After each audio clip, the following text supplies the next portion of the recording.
Mari kita sambung cerita ini. Perjalanan dimensi waktu sang jenius. Bab 842. Alina mengernyit mendengar laporan tabib. Jadi, Raja benar-benar jatuh sakti. Dia lantas bertanya, aku ingin tahu. Tubuh yang mulia selalu dalam kondisi prima. Kenapa dia tiba-tiba? Kedua tabib kerajaan itu mengulum senyum dan menjawab. Selir Agung, tenang saja. Gejala stres memang seperti ini. Kalau stres dibiarkan saja, kesehatan pun akan menurun. Walaupun tubuh yang mulia masih sedikit lemah, itu bukan masalah besar. Mohon jangan khawatir. Kami pasti akan merawat yang mulia dengan baik. Kedua tabib kerajaan itu mengira bahwa Alina benar-benar mengkhawatirkan kondisi Raja Bakir. Padahal, Alina hanya ingin mengetahui apa yang sebenarnya terjadi. Saat Raja Bakir baru saja tertidur, situasi di pemerintahan sedang tegang. Kerajaan Monoma terus mengincar kerajaan Nuala dan belum ada keputusan yang jelas soal ini. Baik penasihat kiri, penasihat kanan, maupun para menteri lainnya merasa Jihan memicingkan mata dan berpikir sejenak. Setelah itu, dia memanggil penasihat kiri, penasihat kanan, dan 6 menteri sekaligus. Semua yang dilakukannya adalah demi hal ini. Dia tidak akan ragu lagi. Kemal, Ardi, dan para menteri datang ke Istana Ratu. Mereka semua tahu tentang Raja Bakir yang mendadak jatuh sakit.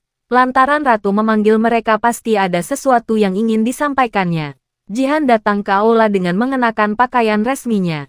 Salam, Yang Mulia Ratu. Sapa para penasihat dan menteri itu dengan hormat.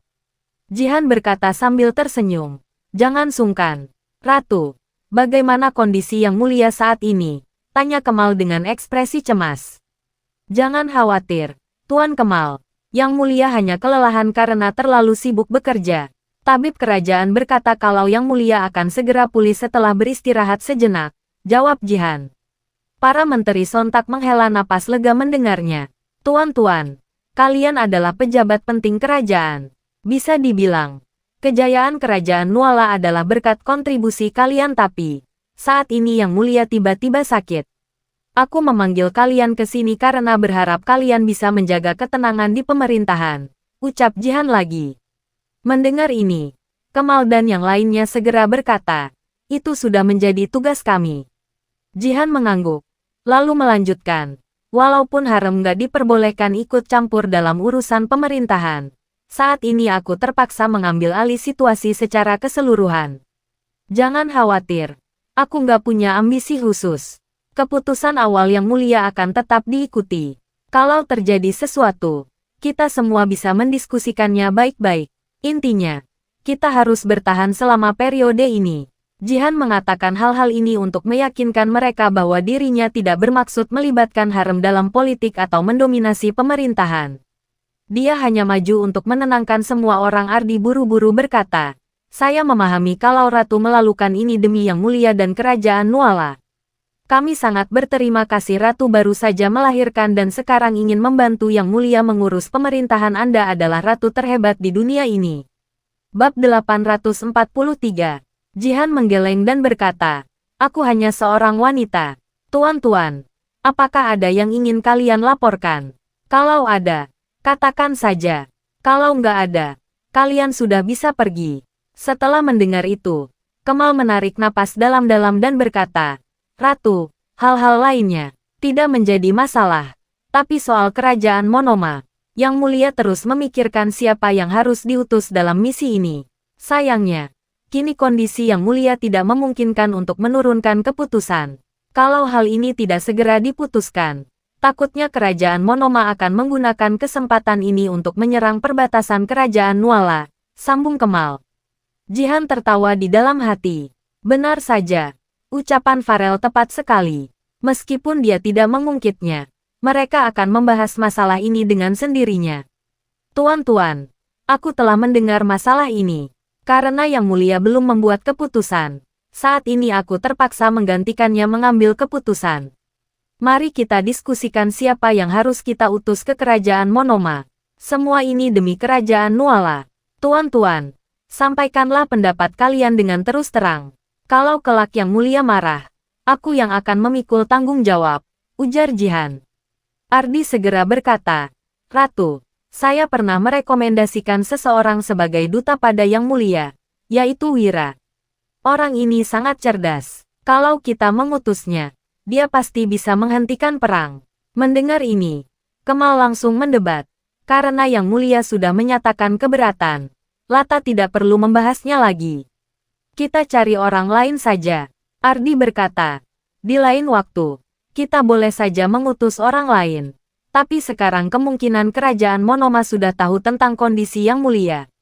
Kalau kita tidak mengirim orang yang cakap, kita mungkin tidak bisa menuntut perdamaian. Sebaliknya, kerajaan Nuala malah akan dipermalukan.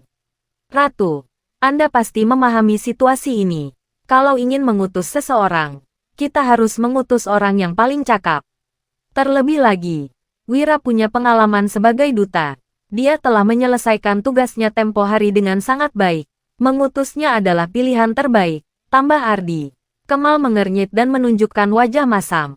Tak lama, dia pun berkata, kalau begitu, biar aku saja yang menjadi duta. Setelah Wira pulang dari kerajaan Agrel tempo hari, dia sudah mendapat masalah. Jika dia pergi ke kerajaan Monoma lagi kali ini, entah situasi berbahaya seperti apa lagi yang akan ditemuinya.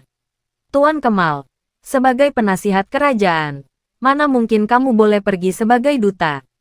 Kalau begini, kerajaan Monoma hanya akan merasa kalau kerajaan Nuala lembek dan mudah ditindas, bantah Ardi. Sebenarnya, Kemal juga tahu bahwa dirinya tidak cocok menjadi duta. Melihat perdebatan berjalan alot, Jihan akhirnya berkata, Tuan Kemal, pemerintahan nggak bisa berjalan tanpa dirimu. Apalagi, kerajaan Monoma ini sangat berbahaya. Lebih baik kamu tetap di ibu kota dan membantu Yang Mulia. Kemudian, Jihan memandang Ardi dan bertanya penuh arti. Apa Wira benar-benar berbakat? Bisakah dia menyelesaikan masalah ini? Ardi langsung menjawab, Ratu, saat ini Wira adalah kandidat yang paling cocok. Selain dia, saya tidak bisa memikirkan orang lain lagi. Kalau ada kandidat yang lebih cocok, Yang Mulia juga tidak mungkin ragu-ragu. Jadi, mengutus Wira sebagai duta adalah keputusan yang paling tepat untuk situasi ini. Jihan mengangguk, diam-diam kegirangan dalam hatinya. Tidak disangka, semuanya akan berjalan lancar. Demi kerajaan Nuala, kita hanya bisa mengutus Wira lagi.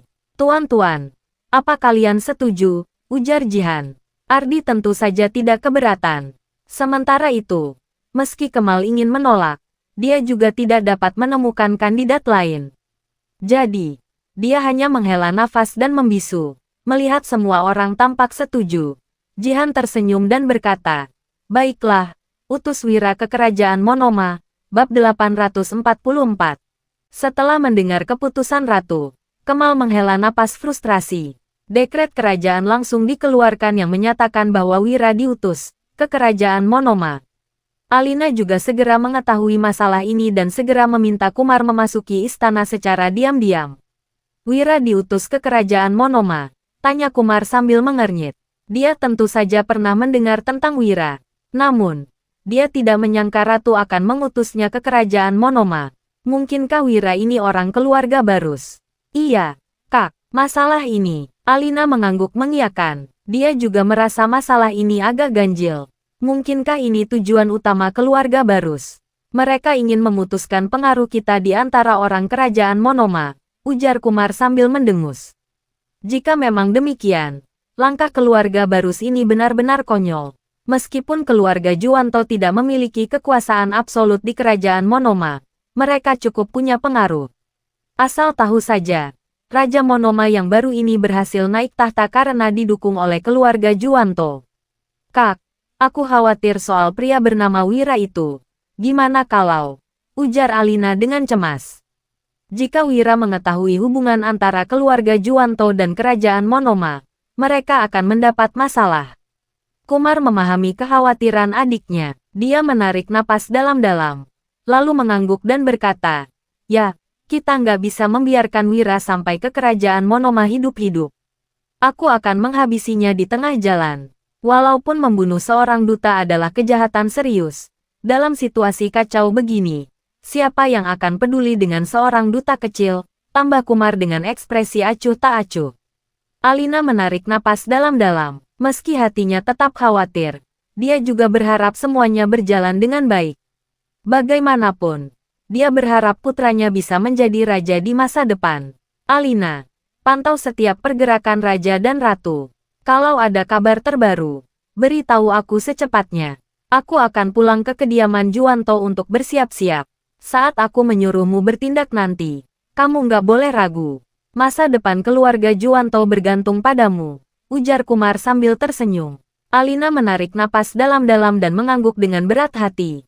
Dia lantas berkata, demi Yahya dan keluarga Juwanto, aku akan berjuang. Kumar pergi dengan hati gembira. Dalam hatinya, dia telah menyusun rencana. Meskipun Yahya naik tahta, yang ingin dia lakukan bukanlah mendukung seorang raja dari keluarga Larasati, melainkan dari keluarga Juwanto. Setelah Yahya naik tahta, Kumar akan mencari cara untuk membuat tahta jatuh ke tangan keluarga Juwanto. Namun, langkah ini mungkin membutuhkan persiapan yang sangat lama. Tak lama kemudian, dekret kerajaan yang diturunkan ratu sampai di dusun Darmadi. Kali ini, Kasim Istana datang secara pribadi ke dusun Darmadi untuk menyampaikan dekret. Meskipun tahu bahwa semua berjalan sesuai rencana, Wira tetap menghela napas dan merasa sedikit tertekan. Bagaimanapun, dia baru pulang sebentar, lalu sekarang harus pergi ke tempat asing lagi. Namun, seharusnya kali ini dia tidak akan pergi terlalu lama. Sayang, kamu benar-benar mau pergi? Tanya Wulan dengan cemas. Aku sudah setuju, jadi tentu saja aku harus pergi.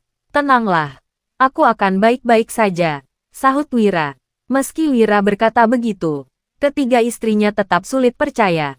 Mungkinkah kamu bakal baik-baik saja? Keluarga Juwanto mungkin sudah tahu kalau masalah di istana ada hubungannya denganmu. Biarpun mereka nggak tahu, mereka nggak mungkin membiarkanmu menjadi duta dan pergi ke kerajaan Monoma dengan selamat, ujar Wulan lagi. Dian dan Dewina mengangguk setuju. Wira tertawa, lalu membalas, kalau aku bilang nggak apa-apa, pasti nggak akan ada masalah. Apa kalian nggak percaya padaku?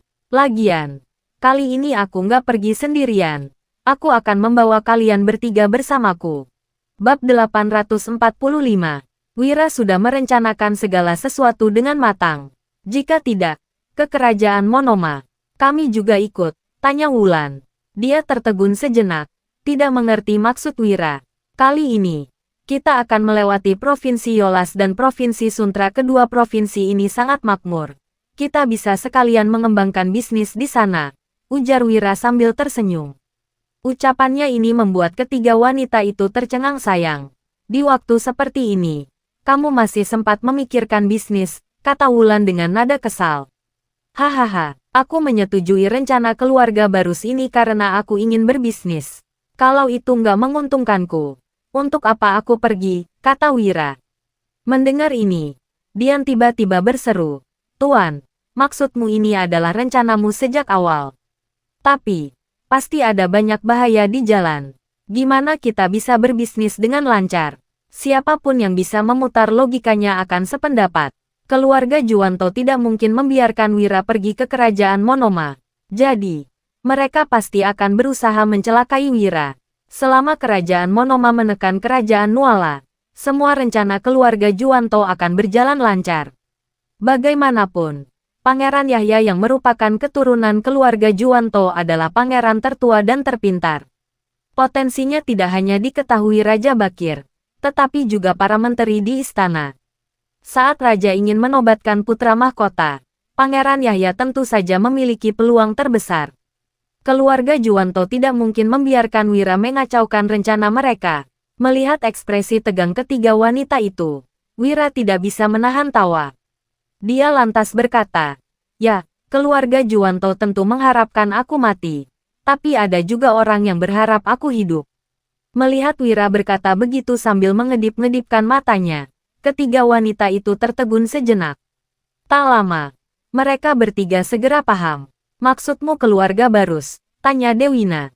Benar juga, keluarga Barus nggak mungkin membiarkan keluarga Juwanto mencelakaimu, ujar Dian. Sayang, ternyata ini yang ada dalam pikiranmu, timpal Wulan. Ketiga wanita itu terkejut. Hanya saja, mereka tetap merasa bahwa Wira terlalu nekat. Bagaimanapun, dia akan mempertaruhkan hidupnya. Sayang, tapi bukannya ini terlalu berisiko, ujar Wulan lagi.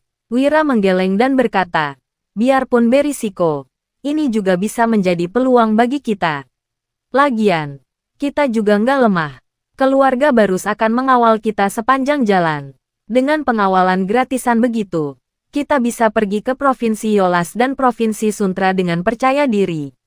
Wira sudah mempertimbangkannya baik-baik. Keluarga Barus tidak akan membiarkan keluarga Juwanto mencelakainya.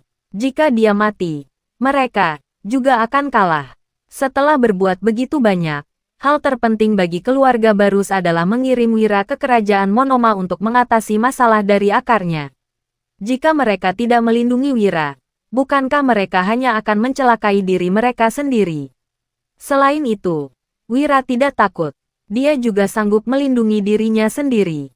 Ketika kembali, dia telah memodifikasi senapannya, lalu meminta Suryadi dan Emran untuk membuat yang baru. Mereka tidak hanya membuat satu, melainkan 20 buah. Nanti, dia akan mempersenjatai setiap orang yang ikut dengan satu senapan. Dengan begitu, orang-orang yang dikirim untuk membunuhnya tidak akan berdaya melawan. Selain itu, Wira juga akan membawa Danu bersamanya. Dengan kehadiran Danu, Wira tidak perlu takut meski bertemu Master Bela Diri. Dengan ditambah pasukan keluarga Barus yang akan melindunginya, Wira yakin semua akan berjalan lancar. Oke, yang harus kita lakukan selanjutnya adalah menyiapkan barang-barang yang cukup dan bersiap membangun jalur bisnis baru. Kali ini, mohon bantuan kalian bertiga. Ya, ujar Wira sambil tersenyum. Wulan dan yang lainnya sontak tertawa. Namun, hati mereka masih diselubungi kekhawatiran. Bab 846 Wulandian dan Dewina tertawa mendengar ucapan Wira selama mereka bisa bersama Wira. Mereka tidak akan merasakan susah. Apalagi, Wira daripada menunggu dengan hati was-was di Dusun Darmadi. Mereka lebih memilih ikut bersama Wira. Mereka tidak peduli situasi apa yang akan mereka hadapi. Segalanya baik-baik saja jika bisa bersama dengan sang suami. Lantaran mau bertolak ke kerajaan Monoma, Wira harus membuat beberapa persiapan. Sepanjang perjalanan, dia ingin berbisnis. Jadi, alih-alih membawa barang murah, dia malah membawa satu kereta penuh berisi gelas kristal. Barang ini mahal dan disukai orang-orang kaya. Wira juga mengambil beberapa produk dagangannya yang lain. Dia belum tentu akan membangun bisnisnya di tempat-tempat yang mereka lewati. Sebaliknya, dia bisa mencari beberapa pedagang yang mungkin tertarik dengan produk-produk itu. Jika mereka tertarik, mereka bisa meminta stok dari Provinsi Lowala. Wira berencana untuk menjadikan Provinsi Lowala sebagai wilayah perdagangan. Sementara itu, gelas kristal ini akan digunakan sebagai bekal untuk menghasilkan uang. Setidaknya, Wira bisa mendapatkan beberapa miliar gabak dari penjualan gelas kristal. Belum lagi, ada peluang bisnis besar di kerajaan Monoma. Tidak banyak produk kaca di kerajaan itu, jadi harganya mungkin bisa lebih tinggi. Intinya, Wira harus mendapatkan untung besar dalam perjalanan ini. Sebelum berangkat, Wira memberikan beberapa instruksi pada orang-orangnya. Dia secara khusus memanggil kembali Biantara dan yang lainnya. Biantara yang diperintahkan untuk mengatur jaringan mata-mata telah pergi selama sebulan. Sekarang, dia telah kembali dan telah membuat banyak kemajuan dan tekad Wira. Aku membuka rumah bordil di Provinsi Lowala, Provinsi Jawali, dan tempat-tempat lain. Yang bisa mengakses tempat-tempat ini hanyalah orang kaya atau bangsawan. Jadi, kita bisa mendapat informasi dengan lebih mudah, lapor Biantara. Wira sedikit terkejut. Dia tidak menyangka Biantara malah akan membuka rumah bordil. Lalautan aku nggak melatih atau memberikan tugas secara khusus pada tenaga kerja di sana. Sebaliknya, aku meminta mereka untuk lebih banyak ngobrol dengan tamu. Informasi yang didapatkan dari obrolan dengan tamu itu cukup bermanfaat. Soal mata-mata yang ditempatkan di berbagai pemerintahan juga sedang aku atur. Jelas Biantara lagi. Waktu sebulan tidak cukup panjang. Wira bahkan ragu dirinya bisa melakukan hal-hal itu dalam waktu 3 bulan. Tak disangka, Biantara berhasil membuat pencapaian sebesar itu hanya dalam waktu sebulan. Hal ini membuat Wira sangat lega. Keputusannya untuk mengutus Biantara memang tepat. Wira sangat puas dengan kinerja pria itu. Lanjutkan. Kalau kamu butuh uang, sampaikan padaku kapan saja, ujar Wira tanpa bertele-tele. Biantara mengerti pentingnya tugas ini, jadi dia akan mengusahakan yang terbaik. Setelah melapor, Biantara segera pergi. Sementara itu, Hasan dan Mandra membuka sekolah Ladir sesuai arahan Wira. Mereka mendapatkan cukup banyak murid. Selain itu, ada pula anak yatim piatu yang mereka tampung dan mereka ajari seni bela diri. Namun, tidak bisa secepat itu untuk menjadikan mereka sekutu yang bisa dipercaya. Hasan masih perlu memahami karakter mereka satu persatu. Kak Wira, sekolah bela diri berjalan dengan lancar. Kami sudah mulai melatih para murid. Mereka sangat cemerlang dan perkembangan mereka pun cepat. Kami akan terus membina mereka. Nggak lama lagi, orang-orang ini sudah bisa kita kerahkan, lapor Mandra. Bagaimanapun, ini baru permulaan. Jadi hasilnya tidak akan didapatkan secepat itu. Namun, Wira juga sangat senang dengan kinerja mereka berdua. Selain mereka, Wira juga gembira dengan hasil karya Suryadi dan Emran. Mereka telah membuat senjata yang bahkan lebih baik dari senapan sebelumnya. Meski masih kalau jauh dari senjata dari dunia asli Wira, ini sudah sangat bagus. Wira, senapan yang baru ini lebih kokoh dari yang sebelumnya. Kekuatan penghancurnya lebih mengerikan dan bentuknya lebih kecil, ujar Suryadi. Bab 847. Meski kata-kata itu keluar dari mulut Suryadi, dia sendiri juga tampak terkejut. Bagaimanapun, senapan ini dibuat berdasarkan sketsa yang digambar Wira. Awalnya, Suryadi dan Emran bahkan tidak percaya benda seperti itu bisa dibuat. Hati Wira sangat gembira. Sekarang, dia ingin mengajari orang-orang cara menggunakan senapan baru itu. Wira memanggil ketiga istrinya dan Danu. Kali ini, dia tidak berencana membawa terlalu banyak orang ke kerajaan Monoma. Dia memilih 10 orang kuat dari antara pasukan Zirah Hitam. Totalnya, ada belasan orang dalam tim. Setiap orang diberi senapan yang telah dimodifikasi. Setelah diajari cara menggunakannya oleh Wira, tim yang terdiri dari belasan orang ini siap untuk berangkat. Dengan persiapan keluarga Barus paling berharap Wira bisa sampai ke kerajaan Monoma dan dengan pemikiran seperti itu, Wira menunggu dengan tenang. Dia tahu keluarga Barus pasti akan datang. Jadi, dia tidak terburu-buru berangkat apalagi. Wira juga masih perlu menyiapkan beberapa hal kali ini. Mereka akan melewati Provinsi Artana dan Provinsi Yolas sebelum akhirnya mencapai Provinsi Suntra. Di 3 provinsi itu, masih ada orang yang melindungi mereka. Jadi, Wira harus memanfaatkan kesempatan untuk mengeruk keuntungan. Pada saat yang sama, dia juga berencana membuka jalur perdagangan.